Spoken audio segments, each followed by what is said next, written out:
Digərlərindən fərqi odur ki, real həmişə göstərir. Və mənim bir sualım var. Bu sadəcə olaraq maraqlıdır. Bu autizm xəstəliyinin yaranma səbəbləri hardan qaynaqlanır? Yəni onu bilə bilirik. Yəni ilk sualım odur. Он хочет знать, что такое аутизм, от чего это, почему вообще-то этот болезнь есть. Аутизм – это вообще не болезнь. Autizm xəstəlik deyil. Это комплекс симптомов, то есть синдром. Aha, bu bir çox belə deyim sindromların cəm halda uşaqda öz təzahürünü tapmasıdır, kompleks halda. Bir çox simptomların. И у каждого симптома может быть своя собственная причина. Və hər simptomun özünün səbəbi ola bilər. Вот, поэтому сказать, почему это возникает, это проделать очень большое исследование. Я могу сказать по своему опыту, вот с чем мы сталкиваемся. Mən öz təcrübəmdən danışa bilərəm ki, bax biz nələrlə qarşılaşırıq, bu nədən qaynaqlanır? Очень много детей приходят вот с нарушениями развития после того, как случилась гипоксия, то есть нехватка кислорода. Либо во время беременности, либо в родах, lибо что-то произошло после родов.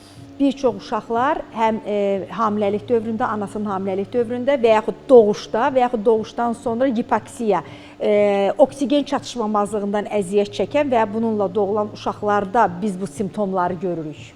Öz təcrübəsindən danışır.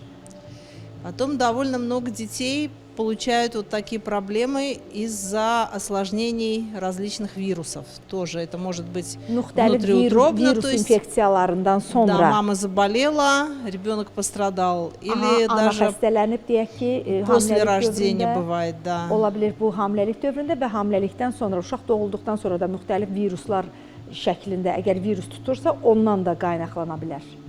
Вот в частности, сейчас у нас есть ребенок на терапии, у которого все проблемы начались после того, как он переболел ветрянкой. Ветрянка редко дает осложнения, но уж если дает, то дает. Есть такая вещь очень неприятная, называется ветряночный энцефалит. Вот это то, что этот rебенок получил.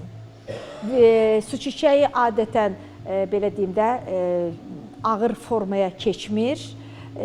Amma ağırlaşması olmur. Amma deyir onu sefaliya, ветрянка sefaliyada. Ensefaliya. Ensefaliya xəstəliyi ya başda böyümədir və yaxud da başın kiçilməyidir. Bax, belə bir simptoma gətirib çıxardır uşaqda.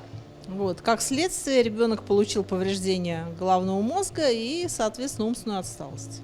Вот.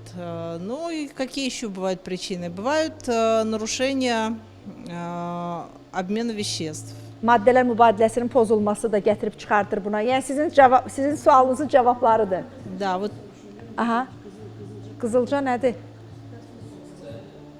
Krasnuxa. Krasnuxa дает такие? Краснуха дает, она дает совершенно специфические осложнения, которые затрагивают слух в первую очередь. То есть эти дети имеют сниженный слух и имеют еще некоторые как бы неврологические симптомы. Krasnuxa nə oldu? Qızılca. Qızılca xəstəliyindən bəzi uşaqlar ağırlaşmalar gətirib çıxarda bilir və eşitməsinə təsir edir. Bəzi uşaqların eşitməsində problemlər yarana bilər.